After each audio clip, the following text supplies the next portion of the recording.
Hold on. 3, 2, 1. All right. Here we go. This is Atheist Hedge. Hi, I'm TJ. And we have here a very, very special guest. Phil Ferguson. Well, Say hello. hi, Phil. Hi. Oh, hi. I This do is have to apologize for my voice. I'm getting over a cold. No, So it's fine. No. no, You're no, no. good. I know that's fine. It just may be a little too sexy for the listeners. Oh, okay. To Yeah. warn Well, I mean, it's okay though. All right. Well, here we go. Phil. Not like it's live or anything. No, it's not like it's live or anything. I was worried about being underdressed and avoiding video, and then I see you. So Yeah, I mean, you're cool with me, right? As long Yeah. as you're cool with me, it's I'm- cool. We're fine. All right. throwing you off already. Yeah, you have thrown me asunder, sir. Asunder. I like that.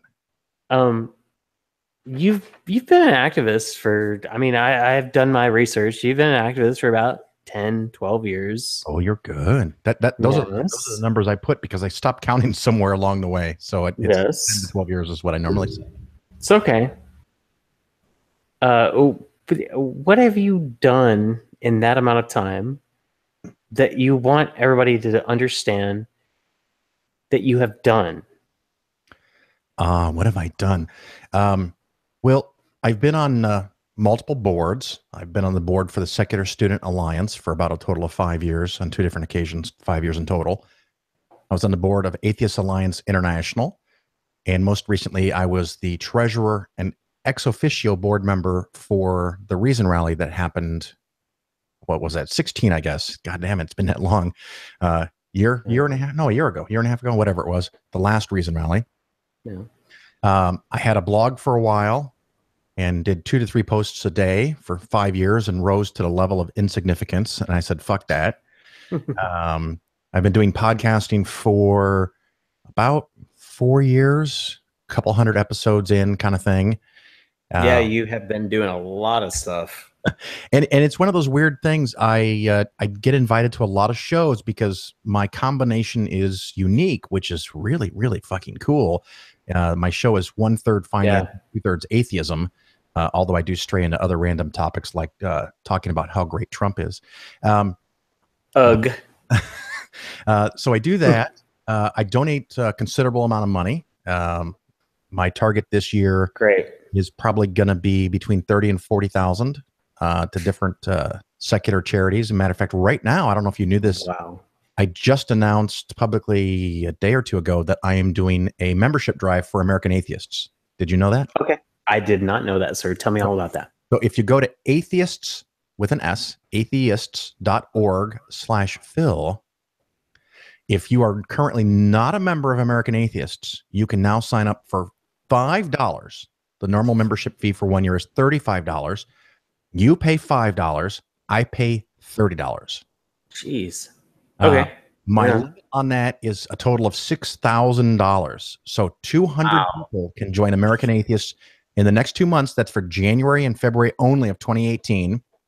If you are a student and you go to a university, college, high school, junior high, I don't care. You go sign up and pay your $5. Not only will I pay $30 for the first year, I'll pay it for the second year as well. So it'll be $5 for you the first year, $5 for the second year. The idea is to get more people to actually commit. And my first thought was just make it free, but then there's no commitment. So you gotta cough up $5. You pay $5, I pay $30. You have to do a minimum. There's the minimum amount that's required. Yeah. So the hope is to get up to 200 new people to become members of American Atheists, and hopefully they stay members. And as soon as you're a member, you get a discount on the convention price, which is going to be in Oklahoma City. Shit. There's OKC. Yeah, Oklahoma. Okay. In Easter weekend, end of March into April 1st, April Fool's Day. I love it. Okay. So you get a membership for $5. You get a discount on the convention. And I'm hoping some of those people that sign up will make the effort to go to the convention and just make it bigger, more fun for everybody. Yeah. Yeah. So that's kind of the fun stuff I do. Last year we did a fundraiser with a match for American Atheists, for Secular Student Alliance, Foundation Beyond Belief, Black Non-Believers. We raised $6,000 for That's Black a good cause. so that they can do more things. Just kind of stuff like that. I've done a lot of small conferences where I might give $100, $200, $300 to help them do local conferences. I'm very big into conferences, and they've waned a little.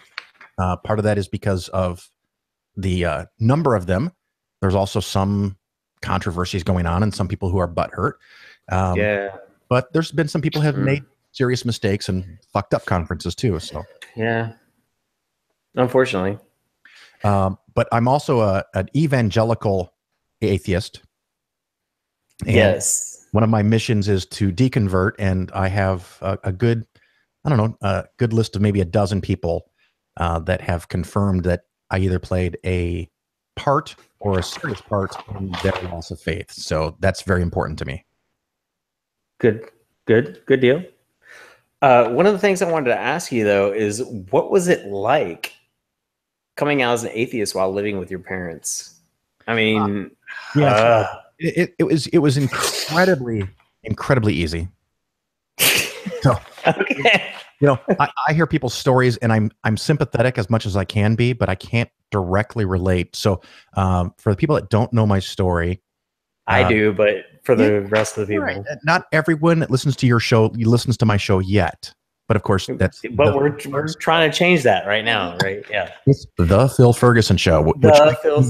I couldn't even come up with that name by myself, which is kind of sad. But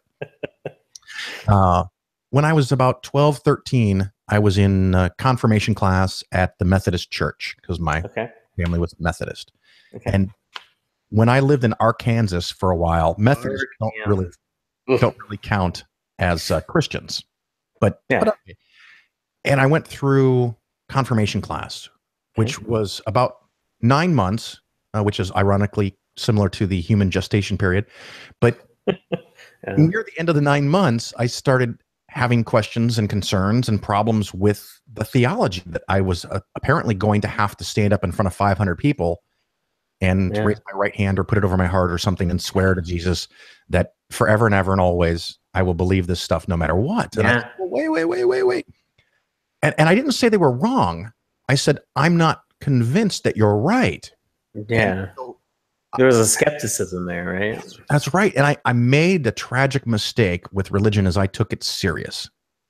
And so I wanted to make sure that I was right, and I had questions, and I would ask my parents, and I found out very quickly they couldn't answer them. I asked teachers at my high school freshman year, and they did not want to talk about it, which pissed me off at the time. But I now know as an adult they did the right thing. Yeah. And my parents finally had me sit down with... They were doing what they had to do. Well, my parents were, and so was the minister. So I sat down with the youth minister for about an hour and realized that I never wanted to do that again. Yeah. Now, keep in mind, we all kept our clothes on, so it wasn't that hot. That's something. Yeah, too Catholic, too soon. But he couldn't answer very simple questions for me. And I thought, now, wait a minute. I'm 13, 12, 13, somewhere in there. Wow. You were only 13 when you had these questions? Sorry. Yeah, so it was kind of easy for me in a lot of ways. But I'm 12 or 13, and I have these questions that I can't answer. Okay. I can't answer. The minister yeah. can't answer. And I'm thinking, okay, this guy finished high school. He went to college. Yeah. He's a minister, so he must have completed seminary college, which that name alone cracks me up. Seminary college.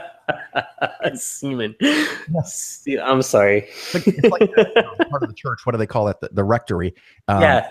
Rectory.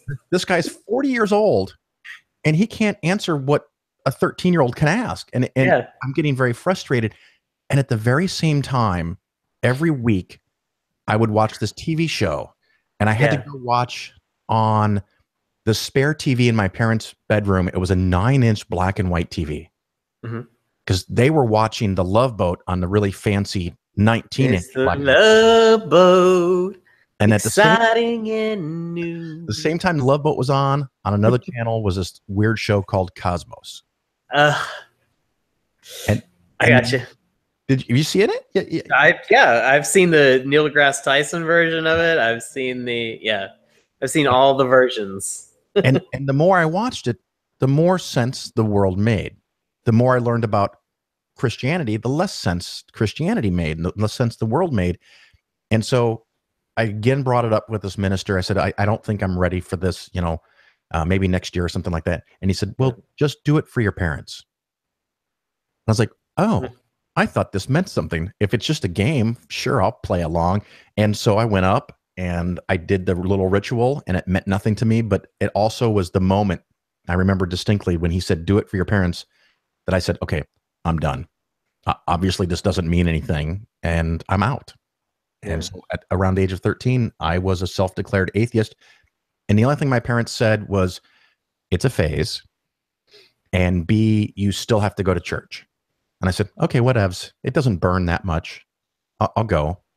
And I continued to go to the church and youth group, which I actually really enjoyed all the way through my senior year of high school. And then that was that.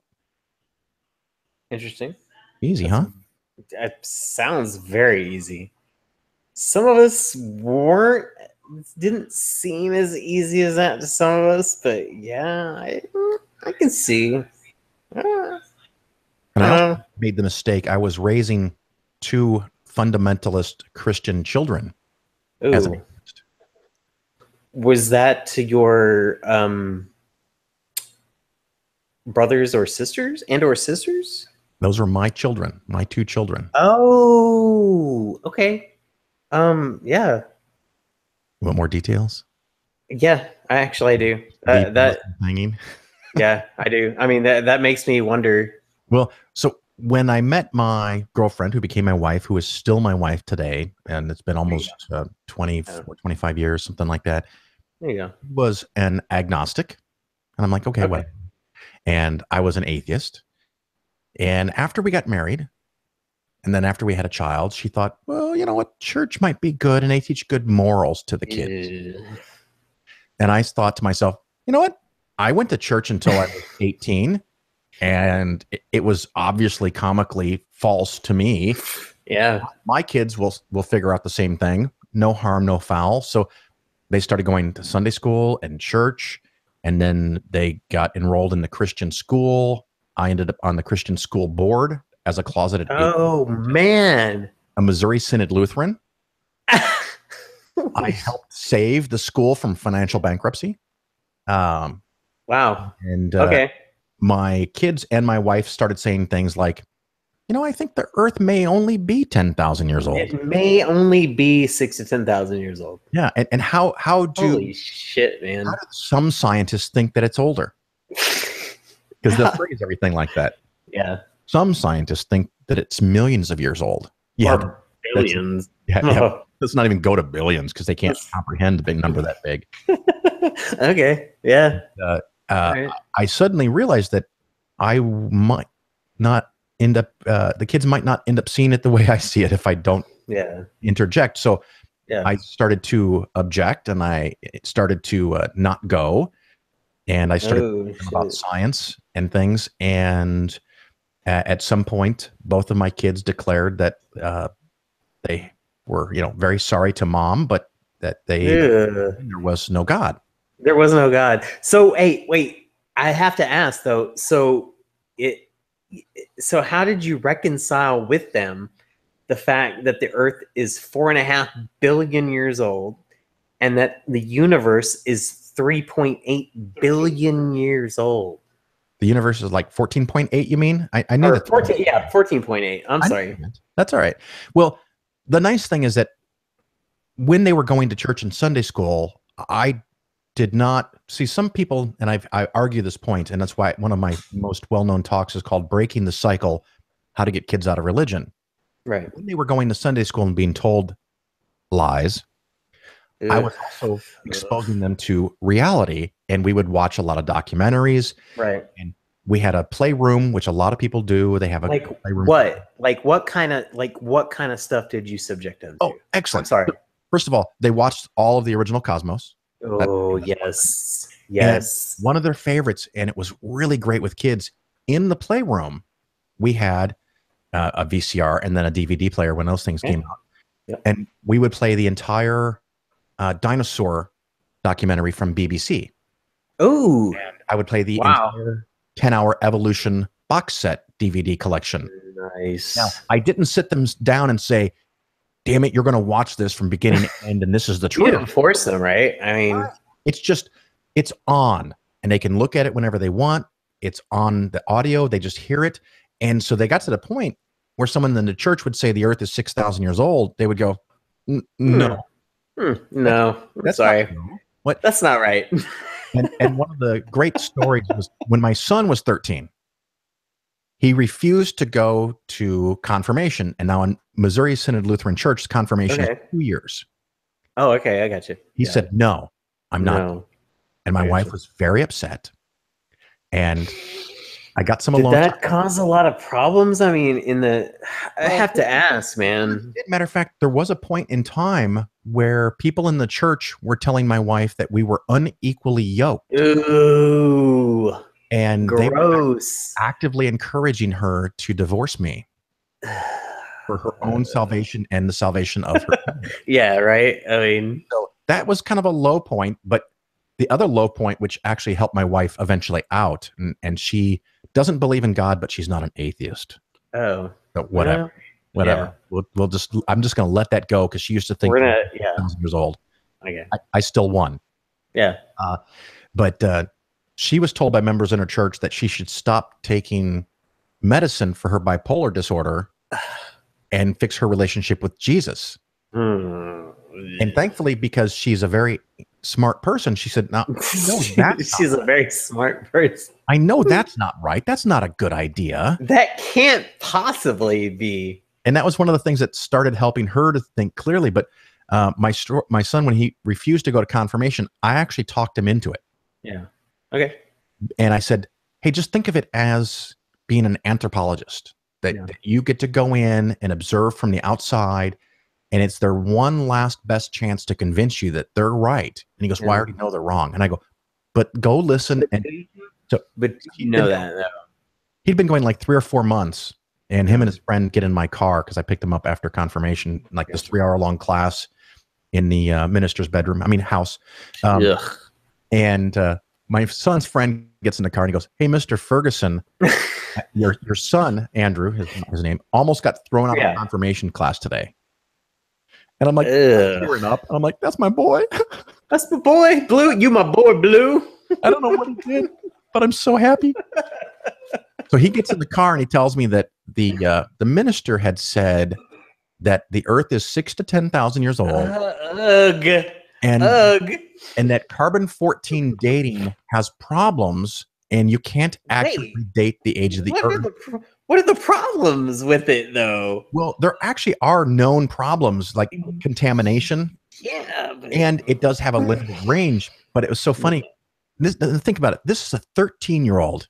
Yeah, that's what I'm saying. Like, how could somebody articulate the problems with something that are 13-year-old problems? Well, the thing is, my son could articulate them, which blew my mind. And he tells me the story that he told the minister, no one has ever used carbon dating to date the age of the earth. Yeah.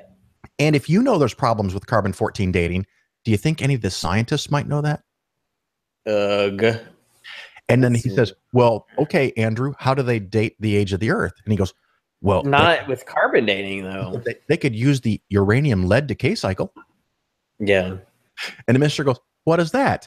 And didn't even know what it was. He didn't. And my son at the time knew that there were 6 different radioactive decay cycles that you could use to date the earth. And they all came up with the same answer. Yeah. And the minister said, well, you're assuming that the decay is constant. And my son said, the rate of decay is constant. Yeah. And the minister said, that's what I just said. Yeah. And he says, no, you said that the decay is constant. The amount of decay is not constant. The rate of decay is constant. What's the difference? Well, so if you have 100 pounds of uranium, a certain percentage will decay in a certain period of time. Yeah. And as it decays more and more over time, the amount in grams that decays is smaller and smaller. So I gotcha. the amount that decays each year is not the same, but the rate of radioactive material that decays. Oh.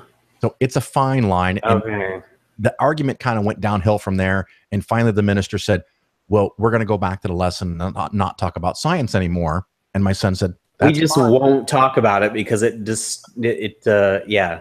And my son said, that's fine. But if you bring up science and you're wrong again, I will correct you. He said, yeah, okay, yeah. And I know where he gets that shit, right? So from you, right? I mean, he had to. He had to have gotten it from you, right? Yeah. I'm a huge. I have issues. Yeah. One of them is I am pedantic. Yes, pedantry is one thing among others, for sure. Okay. I will have those problems, and it drives my wife nuts because she'll say something like, well, you knew what I meant. And I go, but what you said was, and so what you said was. Yeah. The other thing is that I am self-diagnosed as pronoun deficient. Okay. And so maybe some listeners can relate to this. It doesn't have to be my wife. Anybody can be talking. You could be talking and you tell me a story about two men that are having this conversation. And then you say, and then he did this. And I go, which he? Yeah. So from the context of the conversation, it's pretty clear which he I'm talking about. Yeah. And I would say, if it was clear, I wouldn't have fucking asked which he. And like, well, if you were paying attention, you would know. I was paying attention, and I care enough about what you're saying that I'm willing to differentiate. And I'm willing to embarrass myself and acknowledge that I don't know what you're saying, and I want to know what you're saying. So I'm asking a question, and you're giving me shit for it. Yeah. So, don't be super down on me just because I'm like trying to differentiate between what the things you're talking about here. So that happens to me all the time. And when people talk to me about investments, and maybe at some point, if you want, we can talk about that, where someone will use the wrong word. That is a thing that I do want to talk about. Actually. I'll have to say, I'm sorry, I have to correct the word that you just used because I have this issue where I need to be precise. And so that sometimes causes problems. Yes, sir. Yes, sir. What is the word that you want to be precise about? Oh, I don't know. Just anything that comes up. Like, for example, someone might say, I had stocks and they yielded. Okay. And I go, well, stocks don't. Well, I mean, you could calculate the yield, but they don't have a yield. They have a dividend. Oh, okay. I got you. And it's kind of splitting semantic hairs there. And I appreciate that. But other things can come up more important. Like someone will say, I have an IRA. And I go, do you mean your Roth IRA? And I'm like, well, yeah, that's the only account I have. And I go, I know that it is, but you said IRA. And when you don't add traditional or rollover, it's assumed to be a traditional. So if you're talking about the Roth IRA, we need to say Roth IRA. Yeah. And sometimes that can bother people.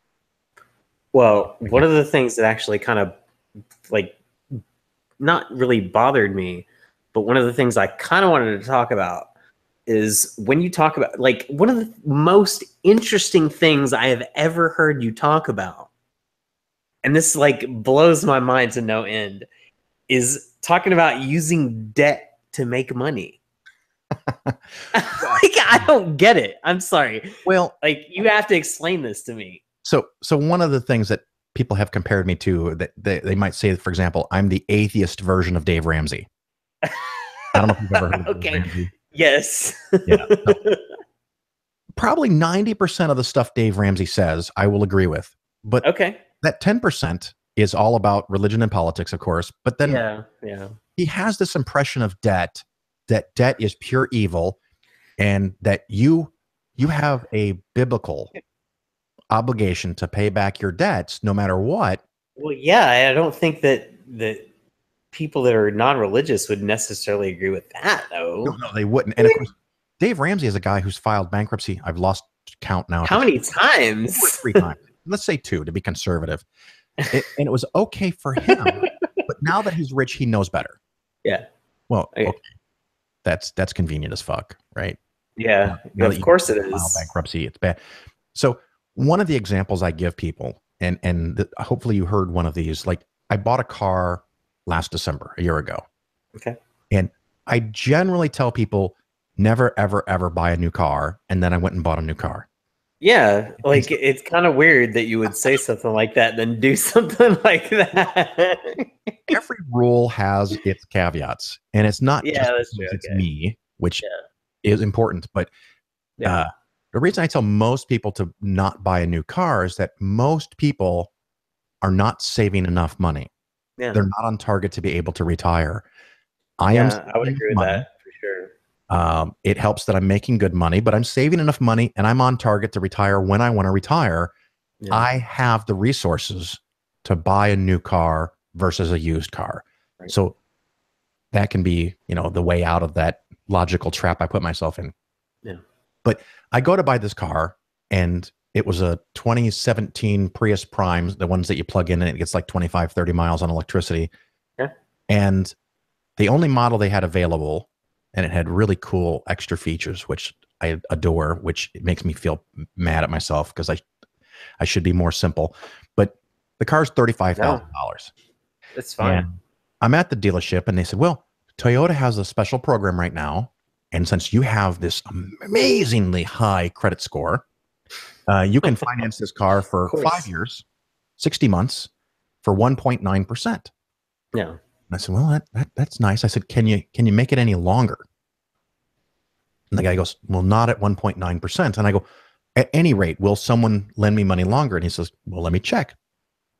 And he goes to his computer and he says, the Bank of the West will finance your car for 72 months instead of 60 months. Right. But it will be 2.84% instead of 1.9. Gotcha. And I said, I'll take it. And he goes, okay. Why though? Well, exactly. I have to ask you why. And it's this funny thing. It's just the finance person at the dealership had the same question. Well, right. Why would you want to do that? He assumed the answer, which was hysterical because, and it was a really good assumption. So he prints this all out and he hands me the document and he goes, here's your new monthly amount. And it's a little lower. Is that better? Yeah. So when you stretch out a loan longer and longer and longer, your payments go down per month. The total amount you pay, interest might go up, but your monthly payment goes down. So he assumed I wanted a lower monthly payment. Oh, okay. So you're going to invest that money. Oh, see, now you're jumping ahead because you're too smart. Right? Okay. Right? So he shows me this new lower monthly payment. And I don't even remember what the difference was. And he says, is that better? And I said, I don't care. And he goes, what do you mean you don't care? And I said, I don't give a shit. Just like I said. Yeah, exactly. The monthly payment. I said, I have $35,000. I could pay cash for this car. Yeah. And of course, he just stares at me like, if you why wouldn't you do that if you couldn't pay cash? And it's one of those things that sometimes people that have grown up in a family that's never had money, which I did grow up in that kind of family. Me too, man. So don't I'm right there understand with you, man. The magic of money. And the way rich people often handle money is different than normal people. Yes. So some people will save up and save up and save up, and they've got the 20,000 or the 35,000 for the car. Well, and they'll pay it. And not just that, but they'll pay it. That's right. They'll pay it, and they're proud of themselves, and they should be. But so what I did, I put no money down, which is another thing that's funny because they go, "Well, how much are you putting down?" And I said, "Nothing." Nothing. You have to put something, and I go, "No, I don't." No, I don't. I don't. I'm not going to. And if you're gonna, if that's gonna break the deal, let me know, and I'll go buy a car somewhere else. And I'm like, oh, well, relax. So they didn't want to do that. When I borrow $35,000 for the car, at 2.84%, the total interest I'm going to pay over 6 years is about $3,500. Yeah. Okay, so I'm out $3,500, and a lot of people look at that and say, Phil, you just lost $3,500. But you didn't, though. But I'm going to take that $35,000 that I did not put on the car, and I'm going to invest it.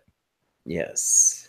And that $35,000 in theory, now this is where it gets a little extra tricky. In theory, the US stock market, the international stock markets, in the really long run, make about 10% a year.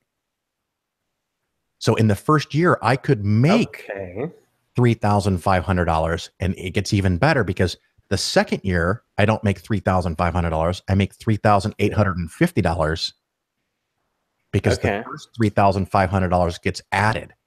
Yeah. So over 7 years, I could end up making around $22,000 on my investments. Right. Yeah. So now, not just having $35,000. Well, it's compounded every year that you leave it in there. I have almost $60,000 versus $0 and no car payment. Yeah. Okay. Now, it can go against you if the stock market falls 37% like it did in calendar year 2008. Yeah. So this is not a short-term ploy, but I'm now 50 and I've been doing this kind of stuff since I was 20. You are not 50. I am 50. It's amazing. Bullshit, dude. It's the fat. It makes me look young. You do not look, you do not look 50. Yeah, I don't get carded anymore. I'll tell you that. But okay. All right. We'll go. Okay. We'll go with that. Time you have a chance to do this, you want to maximize your long-term return and get more and more and more money. Okay. Now, if your credit score is awful, or if interest rates are really high, like they were in the late 70s or early 80s, if you can only get a car loan for 12.9%, yeah, you want to pay that shit off. Yes. But when your interest rate is you don't want to let it hang there for that. So, but if you can get out for less than that, yeah. Yes. Okay. That's where the and another thing, I'll have people contact me that might be in their lower 30s and they've got $100,000 in student debt. Ugh. And they're desperately trying to pay it off. And I say, what is the interest rate? And they say 4%. And I go, why are you paying it off early? And they're like, yeah, well, just let it go. Shouldn't I? And I go, it depends. Now, if it affects your debt ratio and you can't buy a house or get a loan on a car, maybe it's a problem. You want to pay it off. Yeah. But just from a simple percentage ratio, if you're borrowing money at 4%, and the beautiful thing is you're paying 4% interest, and that interest payment gets smaller and smaller every year.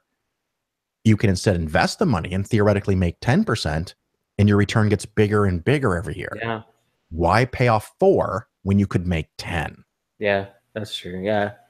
Why use that money now when you could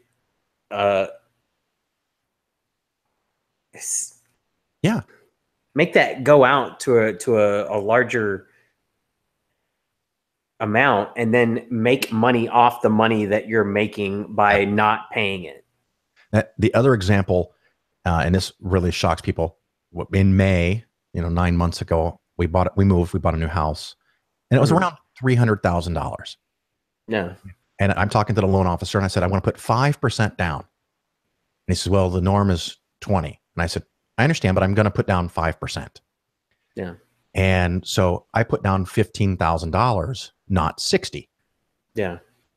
And I have to pay what's called PMI, private mortgage insurance, of $100 a month, $1,200 extra every year. Yeah. Most people want desperately to avoid that. But I put down $15,000 instead of 60. So I have $45,000 that I can invest. So you can make way more money. Theoretically. Way more money. Yeah, I'm going to make $4,500, and that will compound. And I'll pay the penalty of $1,200, but only for 7 years, and then it goes away. And I keep making that compounding money going forward. Jeez, man. So it's just these little tricks that, they're like, but you're paying this fee. Could you put 20 down? I said, I could buy the house for cash. I have $300,000. But if I did, the net money would make zero in the market. I want to ask you something really important though. Okay. Can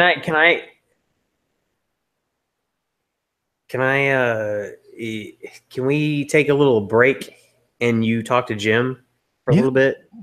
Well, we take a break. You can take a break. I'll talk to Jim. I take a break? You talk to Jim. Hold on just a second. Yeah. Jim's going to talk to you. I have to take a break just for a moment. Jim is going to talk to you. What question are we on? We're on number 3. Okay, hit it. Oh, okay. This is your thing, though, man. I don't know a damn thing about Bitcoin. Uh-oh. Yep. Yeah. Hey, Phil. Jim here. What's up? Hey, Jim, how you doing? All he put was Bitcoin. Can you see that? Bitcoin. I don't know a goddamn thing about it. So hit me. Oh, Bitcoin. So I recently did 2 podcasts, and they're called the one about Bitcoin Part 1 and the one about Bitcoin Part 2. And the title was an homage to the show Friends. They used to title the episodes like that.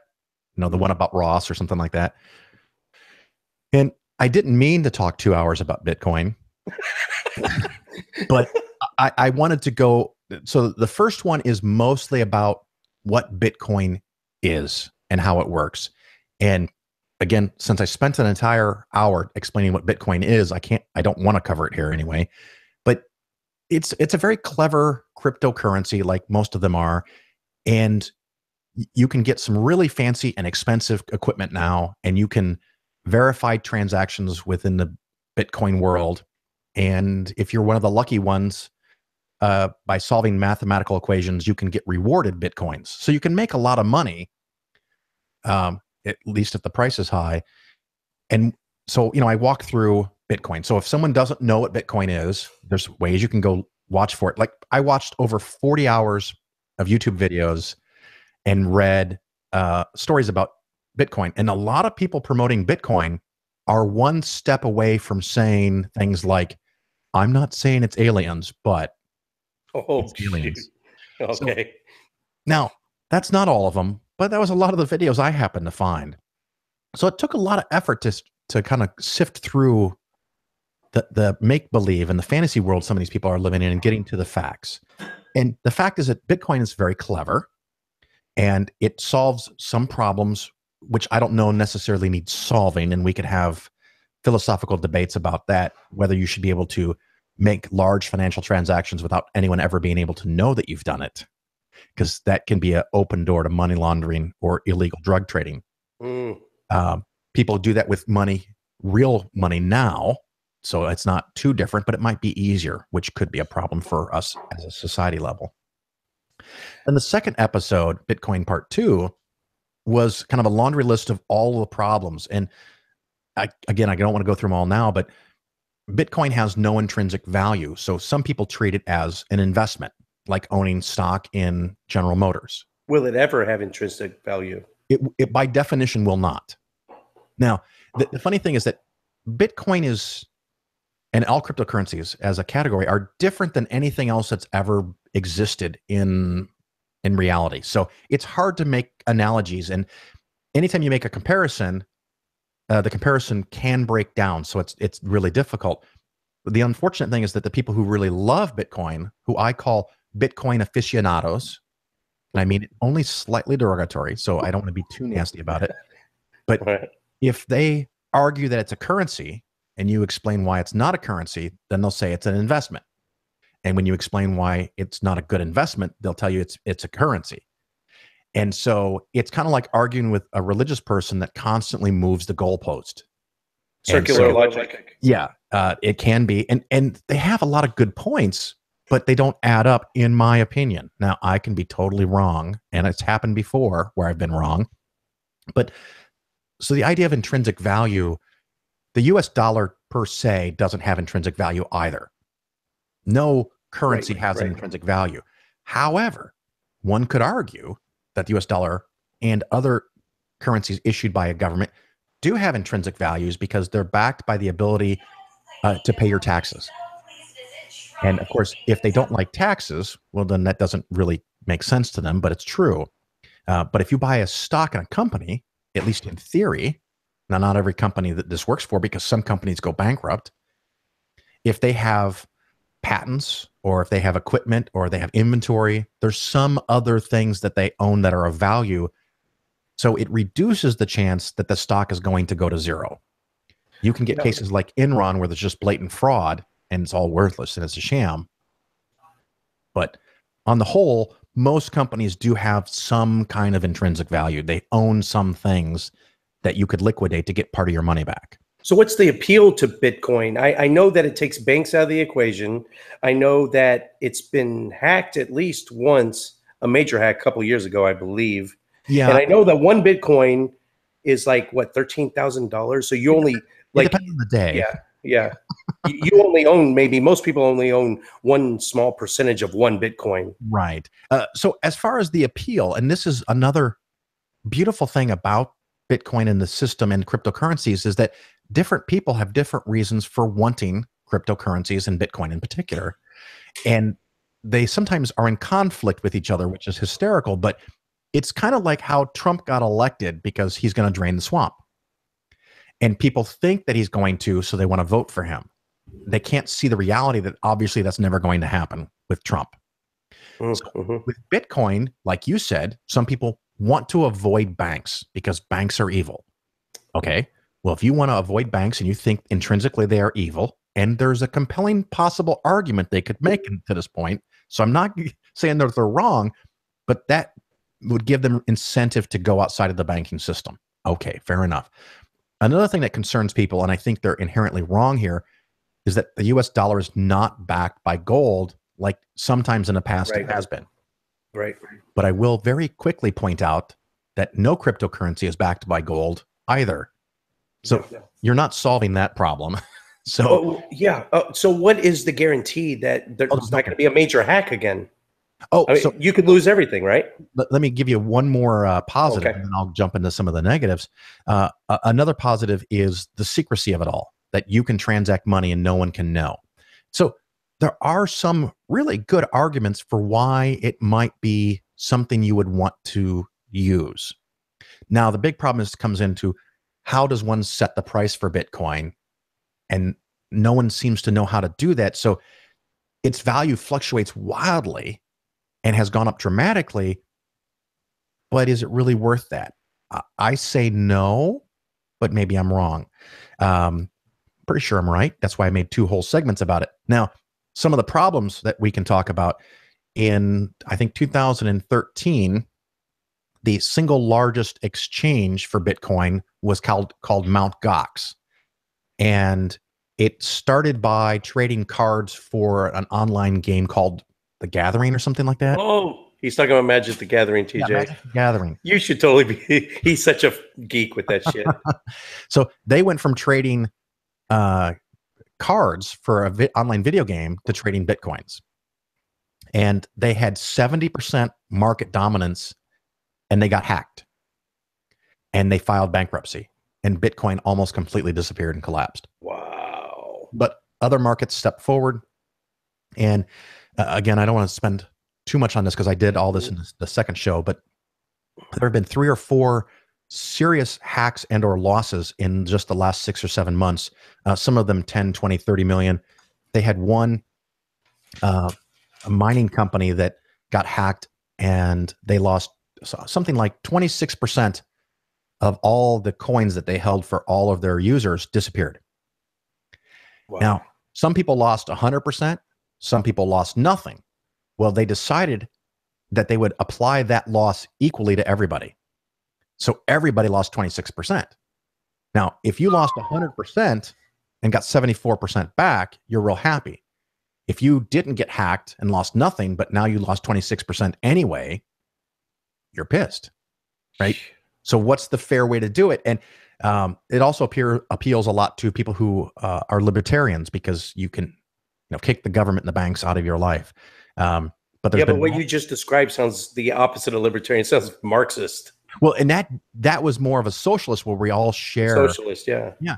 And so that scared a lot of people because, it's kind of every man for themselves. And it's a growing attitude in the United States of I've got mine, fuck you.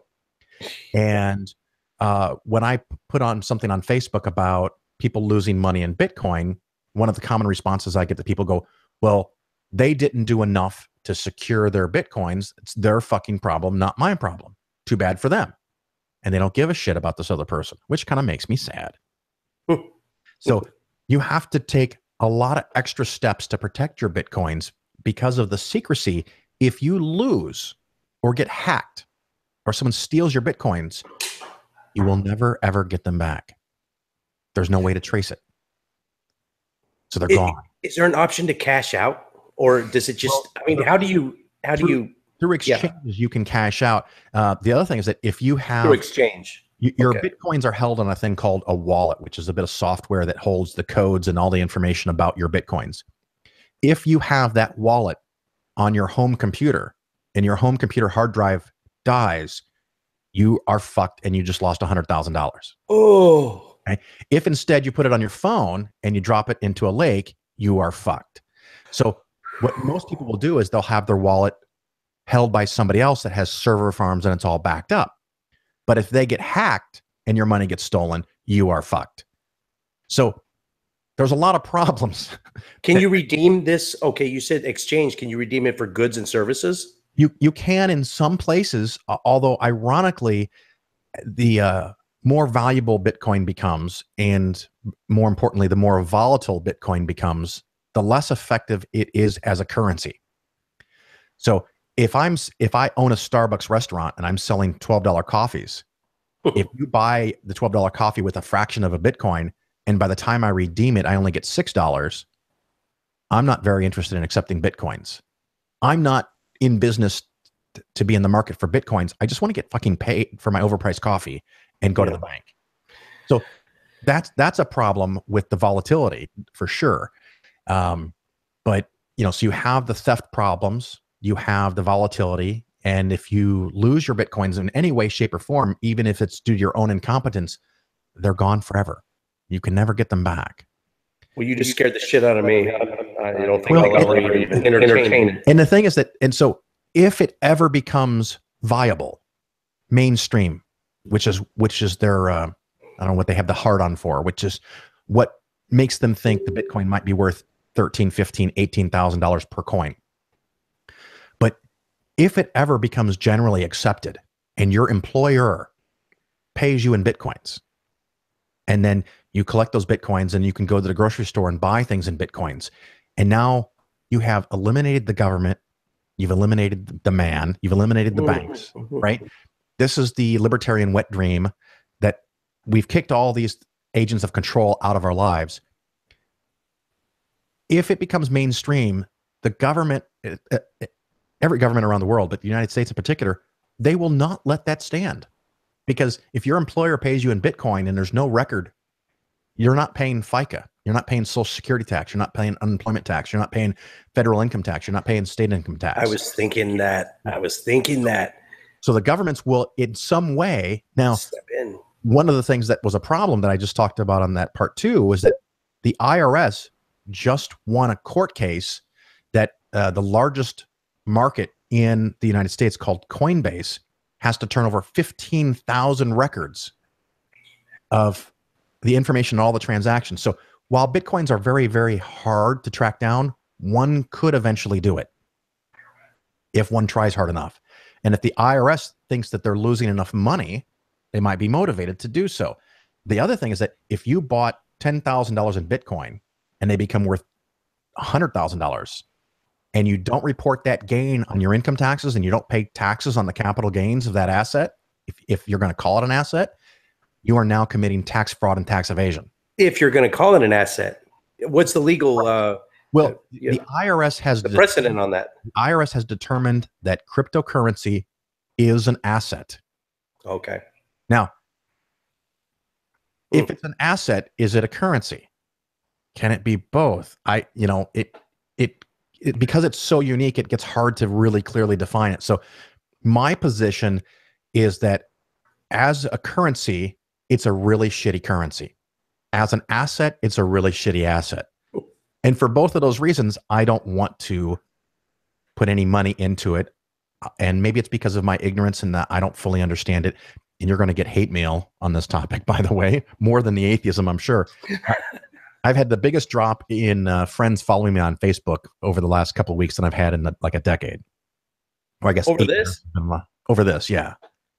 Good Lord, all right. Yeah, because the religion, my anti-religion stance has been constant, and I'll lose a friend here and a friend there. But over the last month, when I've done my research and started talking about Bitcoin, I lost a lot of people who are Bitcoin aficionados, because people who follow Bitcoin tend to be very intelligent, very well educated, very geeky, very into IT, very into computers, libertarian leaning. They want to kick out the government and the big banks.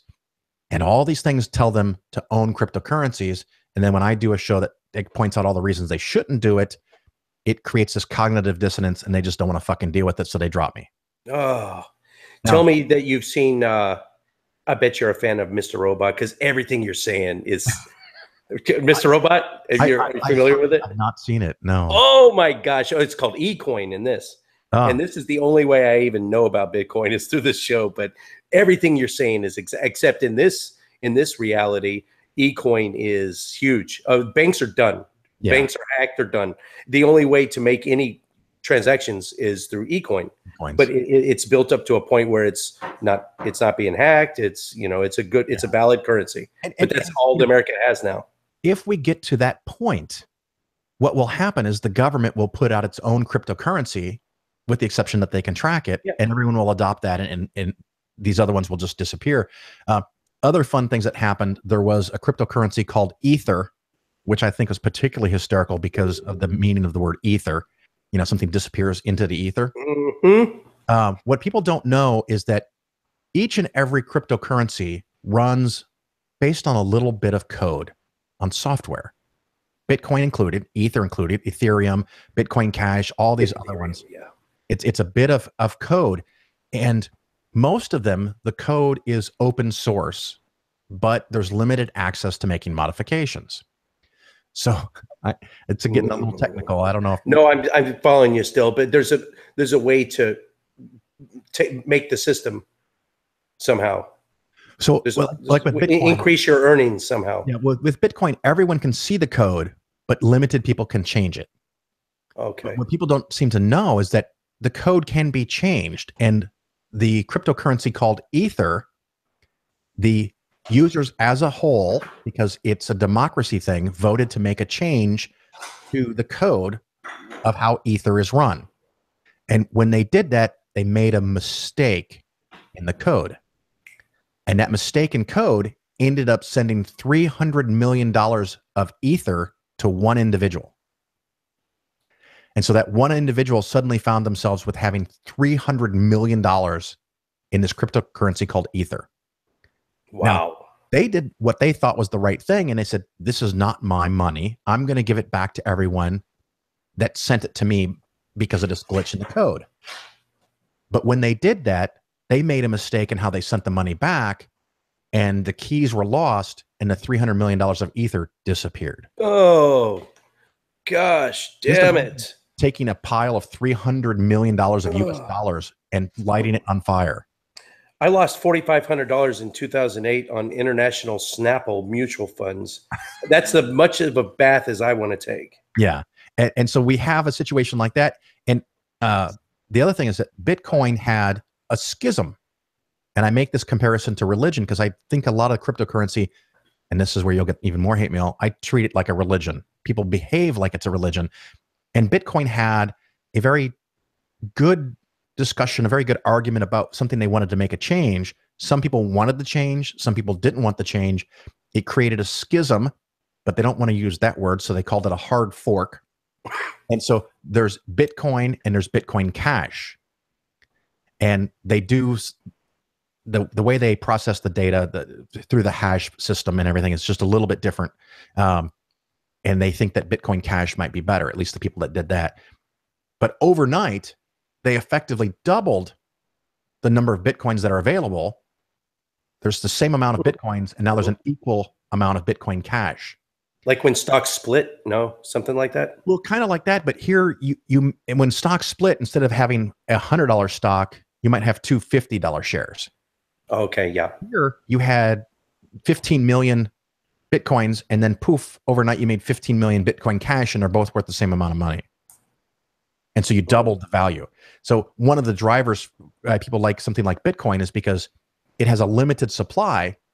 In the year 2140, which is, no one's going to be alive then, right? All right. In the year 2140, there will never be any new Bitcoin, and that means that there's a limited supply.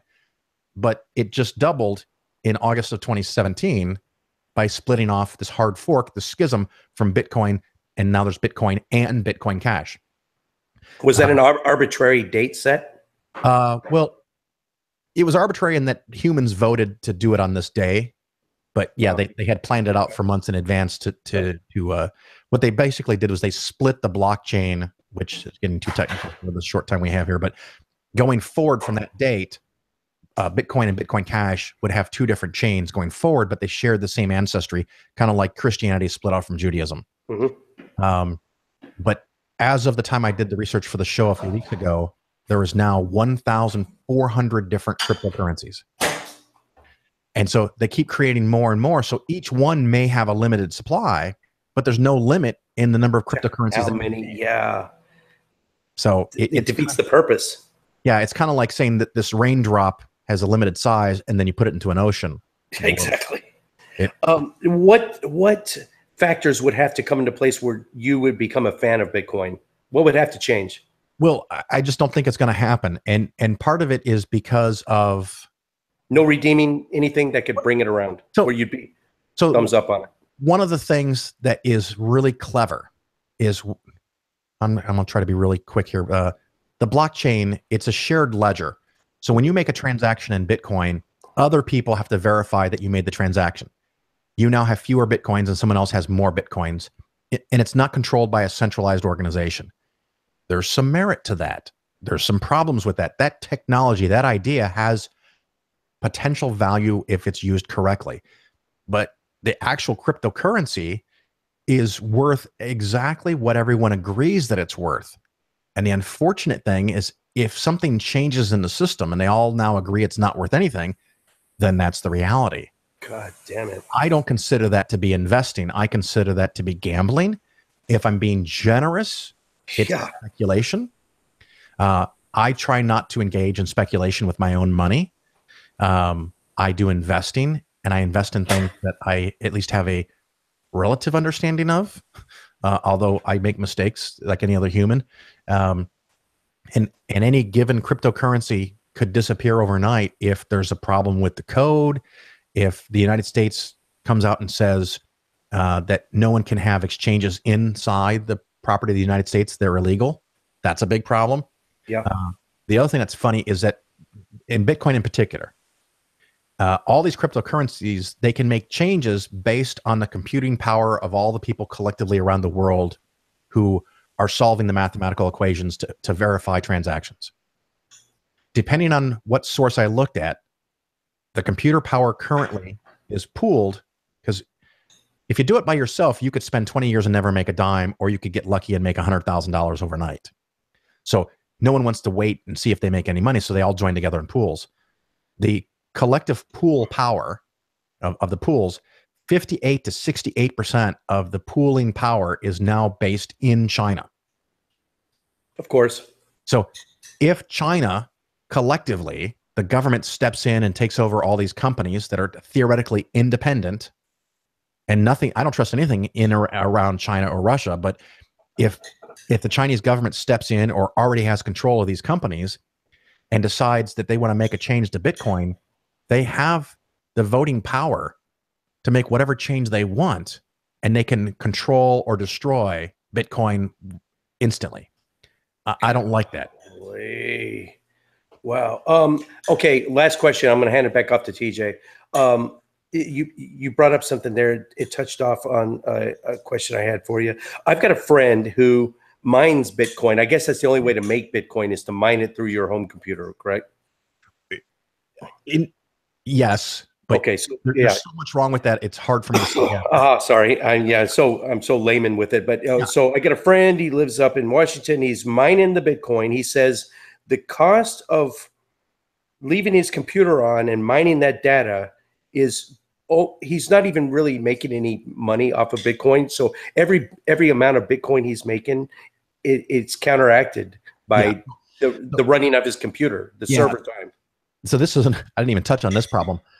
If Bitcoin transactions continue to multiply and expand at the rate they're currently expanding, it has been calculated by February of the year 2020, Bitcoin processing, Bitcoin mining will collectively take more electricity than is currently generated by the entire fucking world. See, that's where I was kind of getting at. Yeah. So if he's doing it on a home computer, he's wasting his fucking time and he's rounding up an electric bill. So that's not going to work. Exactly. what most farmers do now, and that's what these farms have been set up in, some of them in China, they're in buildings that are a quarter-mile long. Servers, Jesus. racks of servers. And a Chinese company invented a chip, a processing chip, that is specifically engineered to be more efficient at solving the mathematical problems that one has to solve to mine. And so that processing power, as the processing power of the globe gets higher and higher, the equations that one has to solve to earn Bitcoins become harder and harder. And so there's an inherent scaling error in Bitcoin, which is part of why Bitcoin Cash split off. And I don't want to get too technical, but Bitcoin in and of itself cannot. Now, other cryptocurrencies may not have this problem, do not have this problem. But Bitcoin itself, if they do not change the protocol, if they do not change the program, it is doomed to fail under its own weight, because as it scales, it becomes more and more debilitating. There have been reports that in the country of Venezuela, where they subsidize the electric rates so citizens pay a really low rate on electricity, they have now experienced countrywide brownouts because of the electrical demand of Bitcoin mining. Just for it, for nothing else. Just for mining Bitcoins, because it draws so much power. So God. The amount of electricity, if you buy, I think it's called the Antminer S9, I think is the top end model, which has a list price of $3,800.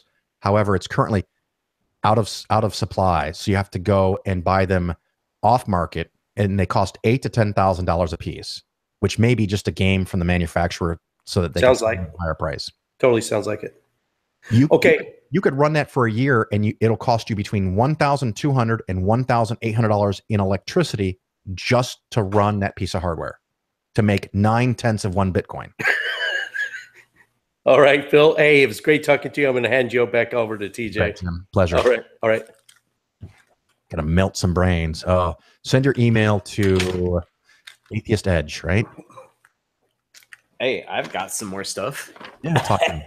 Something not Bitcoin, because we're gonna get enough email on that already. I think we've talked about enough about Bitcoin. I don't know. I have friends that have gotten on that subject with me. Yeah. And I'm just like, you really don't know everything you need to know about that subject, but they assure me that they do. Well, the joke that I put on Facebook, and I got a lot of hassle for it, is that if you think you know everything about Bitcoin, you don't know everything about Bitcoin. Yeah, right? Like, if you know everything about it, you don't know everything about it. Yeah. And I don't know everything about it, so it's complicated. What else you got? I do have a couple other things. One of the things I was really interested in, and I starting to get into it, but I wanted you to flesh it out for me. So Warren Buffett, right? Yeah. This guy made a bet with some hedge fund gurus. Yep. What exactly was the nature of the bet that they made with this guy? And how did that turn out? I am so excited you asked, because not only is this cutting edge news, I have not even covered this on my show yet. Thank you. Thank you. So you are getting a scoop. Yes. So your listeners are going to hear it first. Yes. And I spent 3 hours today researching this because I found a mathematical problem in the media. And it was freaking me out, and I couldn't figure it out. I finally cracked the code. But so this goes way back. And if you want to read everything you could ever want to know about this, you want to go to BerkshireHathaway.com. That's one of the companies that Warren Buffett owns. Berkshire Hathaway. BerkshireHathaway.com /letters/2016 LTR for the word letter. You heard it here first. Yeah.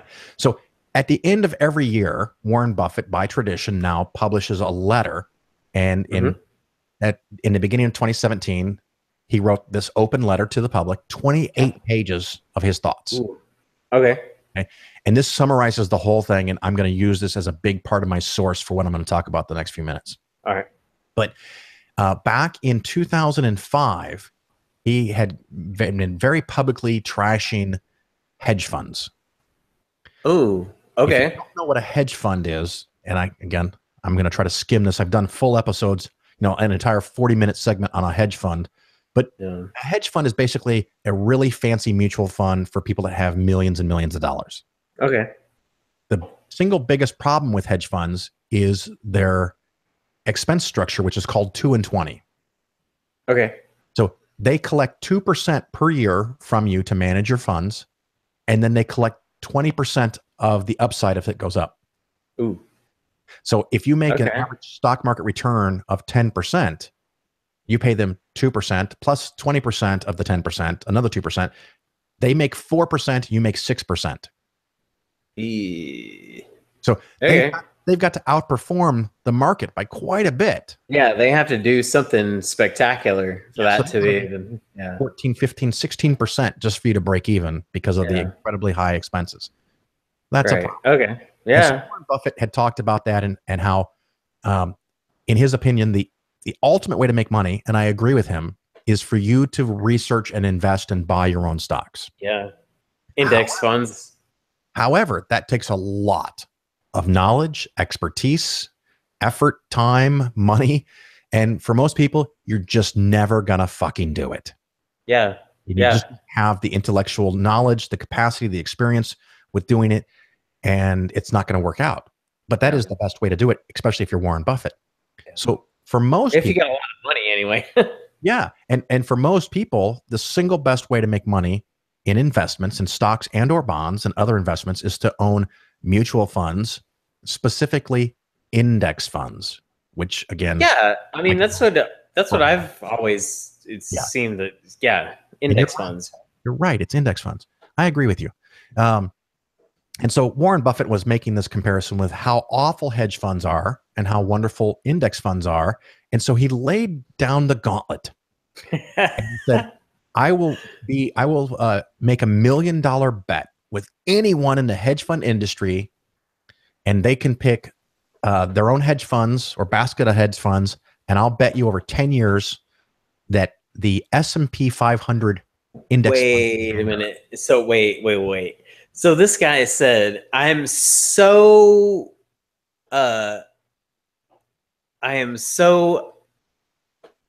sure that this is going to be the case that he said, I will say this is going to make money over the next 10 years, and it will make more money than what you will say makes money over the next 10 years. Right. Now, it's phrased as a $1 million bet. So a little bit of trickery here. First of all, each person did not put down $1 million. The total bet was for $1 million. I gotcha. And the total bet was set up so that the money they set aside would be worth $1 million 10 years later. Right. Yeah. They bought these things called zero coupon bonds. So they each put up about $300,000.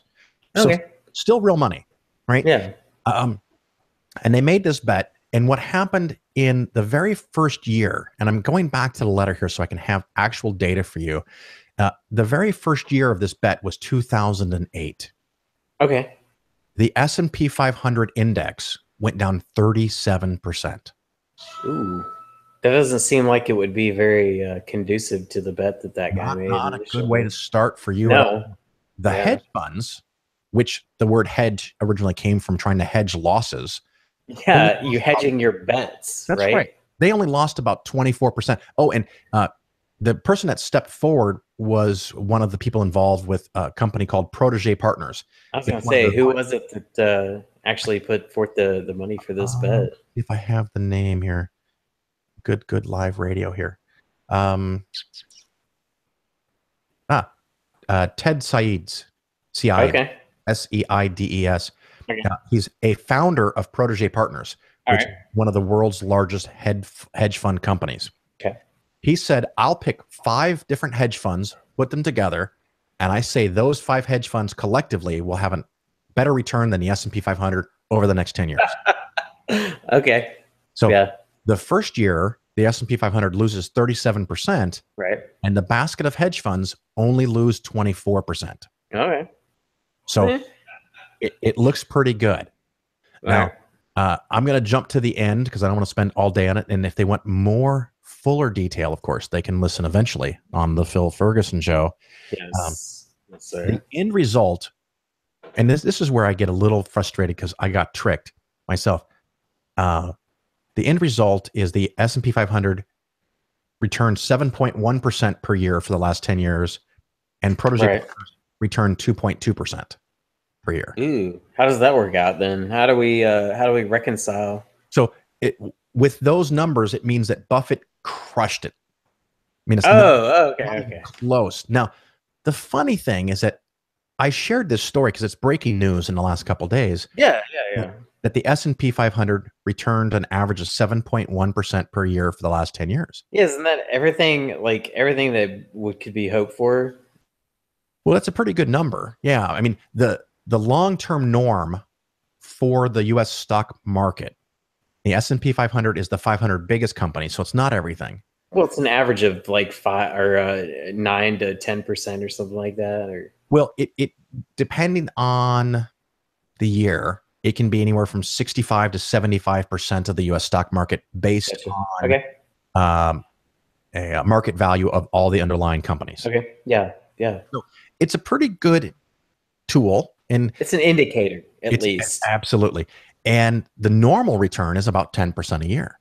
Yeah. And I read this number 7.1%, and I thought, wait a minute, that doesn't sound right. And I went and checked the math, and for the year ending December 31st of 2017, days ago, right? Okay, yeah. The actual compound average return for the last 10 years for the S&P 500 was 8.5. Yeah, well, that's not bad. Well, that's actually better. Yeah, it's considerably better. And I thought, well, how do they have this wrong? And I found out everyone is citing the number that was available to them at the end of the year in 2016. No one bothered to check that this number wasn't accurate or current. They're using a year-old number, which is kind of sucky. But the actual number is 8.5% per year. And if you compound that over 10 years, the actual return is 126%. Now, the reported number for Protégé Partners, which was a year old, was 2.2. Yeah. I extrapolated that, and I don't know if that this is correct or true, assuming based on the performance of the first 9 years and extrapolating that to the 10th, that they would have returned about 3.5% per year. And so you might hear 8.5 and 3.5 and say, well, they're only 5% different. It's not that big of a difference. But here's how the math works out, because most of us don't live in a world where we compound interest year after year after year. No. So it escapes us. So I'm going to put it to scale. So if you invested $1 million in the S&P 500 and you invested $1 million in these basket of hedge funds, 10 years later. Yes. What would we have 10 years later? I'm so glad you asked. 10 years later, if you had put it in the S&P 500, your 1 million would have turned into $2,260,000. I'm almost afraid to ask, what would have been if I would have put that same amount of money into hedge funds, sir? Well, if you put it into those 5 hedge funds, the amount you would have, let's see, where did I have this calculation? 10 years later would be $1,240,000. So nowhere near. Right. So the difference between the two numbers is about $1 million. Yeah, about $1 million. About $1 million. So you could look at it as, oh, it's only 5% a year. But that 5% is year after year after year after year. $1 million makes a whole lot of difference, though. And that's one of the things that, for most people, when they invest, they don't underperform because they lose money from time to time, which they probably will. Yeah. They underperform because they don't make money when the market goes up. And so a lot of people get scared of the downside and they hedge, and it can be a hedge fund or. So you're making bets against the fact that you might lose money. I get it. Hedge. You're hedging your bets. Yeah. Okay. Yeah. Okay. Yeah. Okay. No, for sure. If you're in retirement or close to retirement, you really should have some of your money more conservatively invested, because you don't want to have to take out money when the market goes down 40%. Yeah. But that's a whole nother philosophy and strategy. But the funny thing is that the guy who lost, and I have his quote here. Right. So, yeah. He said, my guess is that doubling down on a bet with Warren Buffett for the next 10 years would hold a greater than even odds of victory. And so I'm waiting for Warren to accept his gauntlet. Accept it. Yeah. Let's go again, buddy.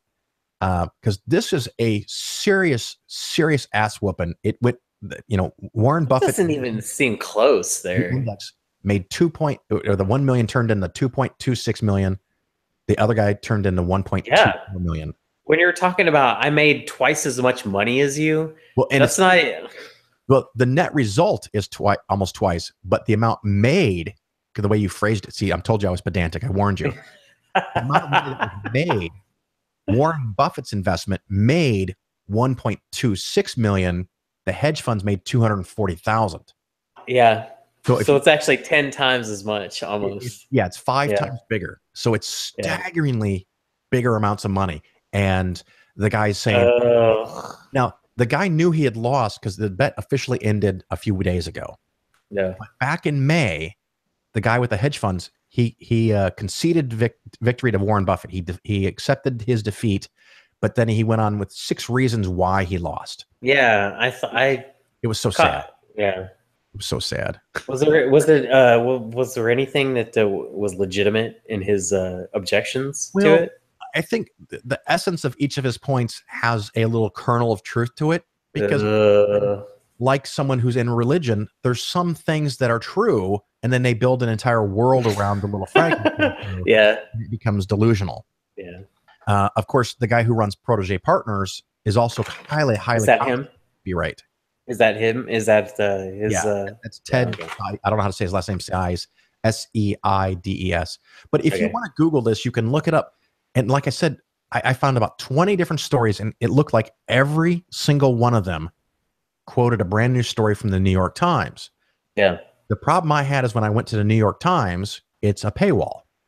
Oh shit! So I couldn't see the source. You have to pay for whatever it is you're looking for. Yeah. Yeah. But they all kept saying a 7.1% per year number, and I knew the number was 8.5. And I finally figured out where it was. That's the number from last year. They didn't update the calculations. All published the story with the errors in it. Yeah. I do have a couple other questions for you, if you're willing to entertain them. Our 20 minutes aren't up yet, are they? Well, no, 20 minutes. So what are your best arguments? What are your, Phil Ferguson, if you're put to the test, what are your best arguments? Oh, are we talking religion here? Yes. What are your best arguments? One of the things that I like to do first is find out what the other person claims to be true. Because if you jump into a religious argument, it's very easy to make a really good, sound, and compelling argument, and the person goes, well, I don't believe that anyway. Yeah, that's not my God. Yeah, so basically you're pissing into the wind. Yeah. A really strong wind, and it's not very effective. So you do have to ask them what they believe, and I kind of go from there. But I do like a go-to is slavery. Slavery is good. It's very reported in the Bible. The other thing I like to have, I learned this technique when I was in Arkansas for 2 years. When I would try to talk science to people in Arkansas, it didn't go very well. No, as it wouldn't. Yeah, if you talk to a 40-year-old and the last time they had science was when they were 15, they don't understand it, and you talk past each other. They can't comprehend it, so that didn't work. And then I tried to attack biblical errors. Okay. And they have this thing called apologetics, which has nothing to do in its etymology with the word apology, but it sounds which cracks me up. But you're trying to apologize, the apology of Plato, he was trying to say, this is the reason why I said this, and I'm sorry that it's not adequate, but this is what it is. Yeah. And so I found out that apologetic arguments do not have to be good. They are good enough. Yeah. And so the believer makes this apologetic argument, and they say, you know what? that's good enough for me. I'm convinced. Anyone on the outside is not convinced, but they've convinced themselves. So the argument is good enough. And so I wasn't having very much success with that. So what I then tried to do was adopt grand strategies. So, for example, in like what? I'm glad you asked. It's like you're partly psychic. In Arkansas, there was a lot of Christians who were very, very concerned about homosexuality. And that the Bible is very clear that homosexuality is a sin. And in Exodus, 1823, I think it is. Yeah. That's actually very good. Yeah. Leviticus 1823 or somewhere in that ballpark. It was Leviticus. Yeah. I was going to say it's probably Leviticus. When a man lies with a man as if he was to lie with a woman, it is an abomination. And they shall surely both drown in their own blood. Yeah. Right? That's pretty clear. You got to die. Yeah. Now, you could read that Bible verse as simply position guidance, because if two men lie as if they were one was a woman, not going to work very well. Yeah. Just get swordplay. So maybe it's just sexual position advice. Yeah. Yeah. Assuming that that's not the case, it's pretty clear. So I would have a Christian tell me that. And I said, okay, in that same part of Leviticus, it says that if you eat shellfish, it's an abomination. If you wear mixed fabrics, it's an abomination. If you plant two different crops in the same field, however one defines the same field, it's an abomination. Yes. If your child talks back to you, you are obligated to take him to the edge of town and stoned. Only the men, though. We learned that from Monty Python. I ask if they do all these things, and they say no. And then I say, well, then you suck as a Christian. Yeah.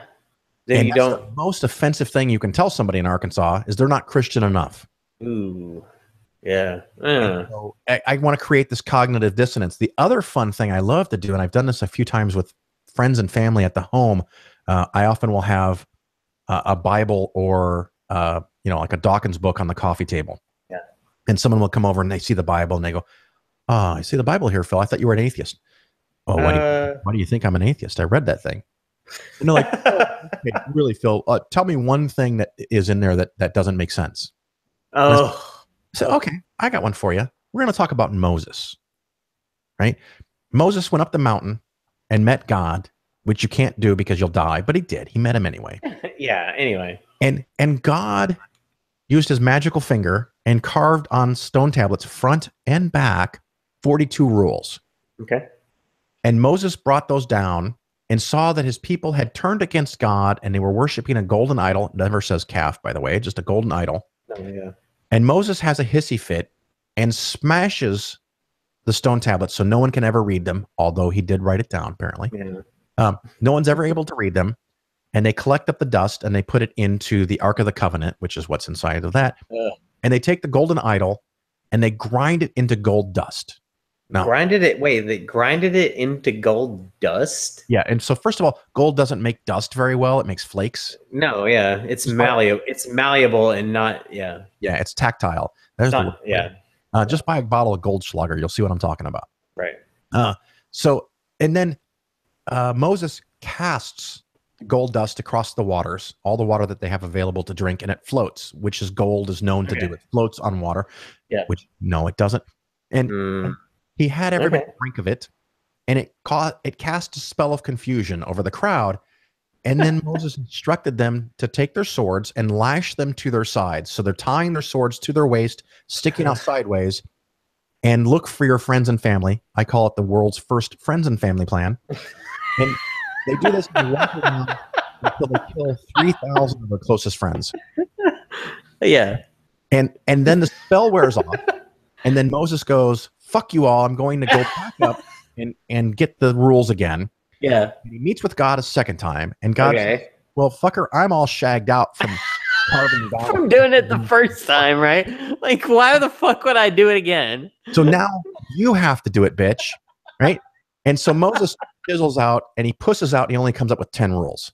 Oh. And this is the only time in the Bible it says 10 commandments. Right. Yeah. This is the only Decalogue. And he brings them down, and they're not what you think is in any courthouse or church. For example, Not the ones that are, yeah, it's not the ones that are like put up on Ten Commandments monuments. No, it like has every male child must appear before me once a year. Yeah, and don't boil a goat in its mother's milk and shit. That's like that. Right. Yeah, my personal favorite, 10 of 10, right? Thou shalt not feed a kid in its mother's milk. It's fucking culinary instructions. Yeah. He doesn't say, don't commit genocide in my name. Like, thou shalt not rape is not there, right? Like, just don't boil a kid in its mother's milk. The moon rape is not there. It's about how to cook a fucking baby goat. Yeah. That's the 10th most important thing he can share with humanity. Yeah. And I tell people this grand story, and they're like, that is not in the Bible. And I said, it totally is. Well, have a seat, my friend. I'm going to open up this Gideon's Bible I got free from the hotel, one free with each night's stay. And we open it up and we start reading it, and they sit there and they read it and they read it and they read it and they read it and they go, holy fuck. And I go, now you should read the entire thing from beginning to end. And they're like, no, thanks. And they put it back down on the table and they want to continue being a Christian. They're like, I'm done with it. Yeah. Yeah. I can't read the rest of that. I'm not going to read it. So those are ridiculous. Yeah. Jesus Christ, man. No pun intended. But I mean, come on. Like, how do they not see these things and just be like, yeah, this is fucking ridiculous, man. Like, there's a lot of people, including yourself, that don't see it right away. And I think the simplest thing is that, we have busy lives. We have a lot of obligations, a lot of things to do. And one of the big mistakes I have seen atheists make is assuming that Christians are stupid. That is wrong. That is wrong. Their intelligence level is approximately the same as people who are non-religious. They may not have the skepticism level that the non-believer does, or they may have family pressure. But you have to treat them with respect and dignity and assume that they are intelligent. Matter of fact, some of the most annoying Christians are the really, really intelligent ones who have created their own personal narrative that might actually be internally consistent, yet completely detached from reality. Well, let me ask you something then. Yeah. I feel like, okay, so I didn't feel like that just because when I started to identify as an atheist, I didn't feel like that I just gained a whole bunch of intelligence points. Yeah. You know what I'm saying? I didn't feel like I just got that much smarter just because I identified as an atheist. Am I going in the right direction there? Is that absolutely right? And the thing is that I have been to probably close to 100 atheist or secular or skeptical or whatever convention. Yeah. And there's a lot of people who are atheists that have come to what I think is the correct conclusion about religion, about Christianity, about a deity. Yeah. But when you talk about some other subject, holy fucking shit. There's no guarantee that they think skeptically about anything else. And one of the, apparently now my favorite, of course, is Bitcoin. But before that, the one that would come up at atheist conventions more than it should ever is 9/11 trutherism. What about flat earthers? Have you taken any flat earthers down? I have not. I have met some people who claim to be serious about it. It's one of those things like my wife will explode if she hears one more time the difference between atheist and agnostic from a notative standpoint, the dictionary definition. Yeah. So she will walk out of the room. I love it. I'll do it over and over. I'll argue the Bible. I don't know. I've got issues. I love doing that. But when someone brings up 9/11, I'm just like, nope. I'm way too fucking. She's right there with it though. In that case, though. No. She won't do that either. Oh, okay. I was like, what? I'm making the contrast for myself. I will argue about the Bible until my end of days. But when 9/11, I'm like, I can't. Or same thing. Like, there's not anything I can do to convince you here. Like, it's so wrong. I can't hardly breathe oxygen around you. I must leave the room. I just can't. I can't. Yeah. I got you. Sometimes it's incredibly intelligent people, and they've looked and they found these anomalies that they don't understand. And just for the listeners, anomalies are not evidence. No, no, that's not. Yeah, that's true. Anomalies are not evidence. Yeah. The other one is personal experience is not evidence. Just No, anecdotes are not evidence Thank either. you. Yep. Yes. I do have a couple of things for you though. Yeah. Once we get into the getting to the end of the row here, what was, I have to ask you this because this is one of the things that we ask everybody. But what was, you just be prepared for this. What was the last major, I say major issue that you have changed your mind on literally recently? And why? Why did you change your mind on it? I used to think that Donald Trump was not the best president ever. No, I'm kidding. What did he say? He said Trump. He said Trump. All right. So the good example I go to, I used to think that every psychic was 100% a scammer and they knew it. Psychics. Psychics. Yes. Psychics. Now, I learned about a thing called cold reading.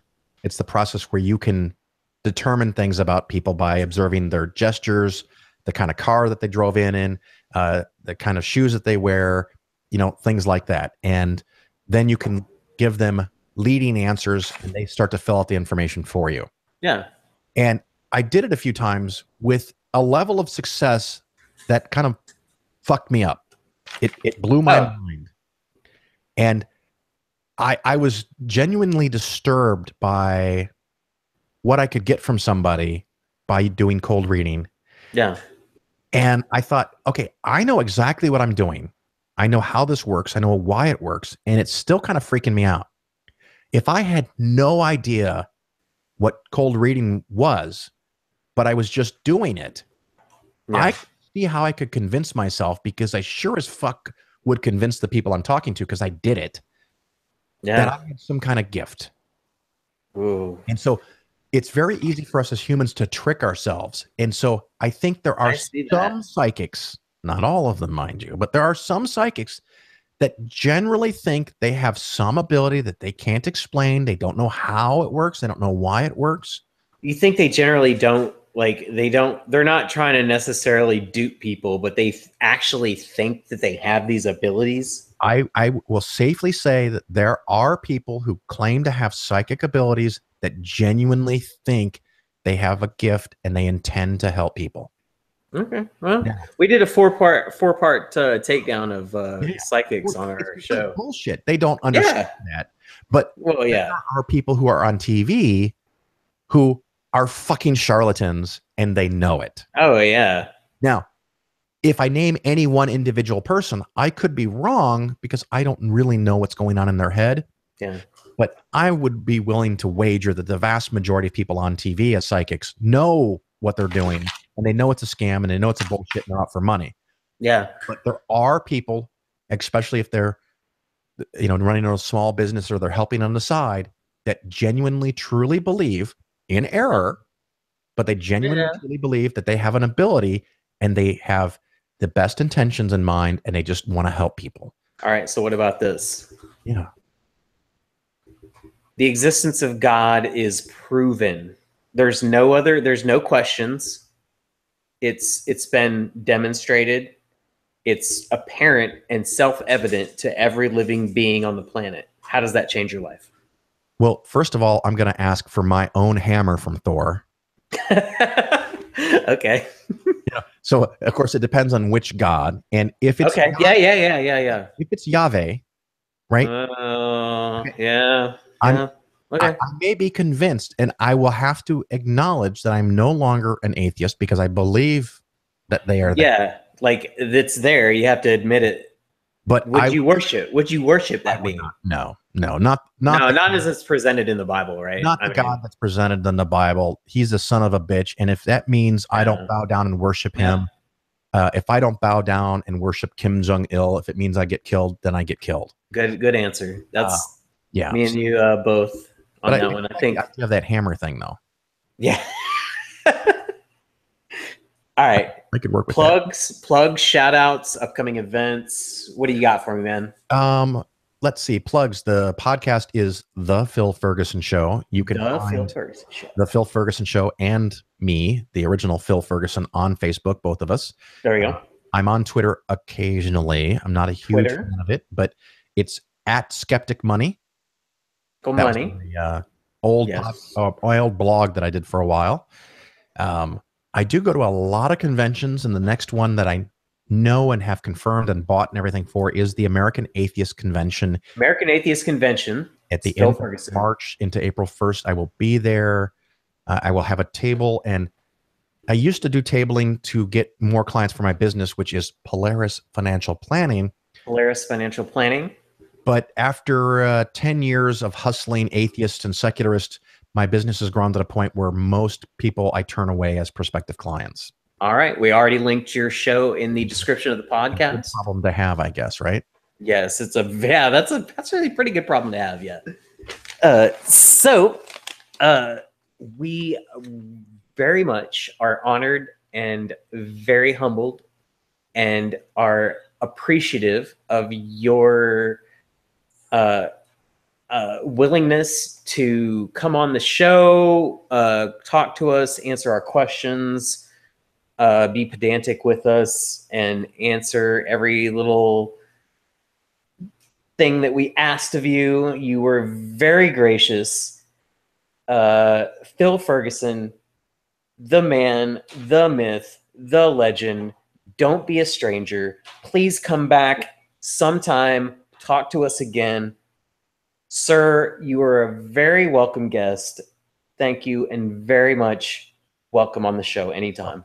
Thank you for having me, and it was a great honor to be on your show, The Atheist Edge. It rocks. Thank you, sir. Appreciate it. Thank you. Goodbye. All right, good night. Night.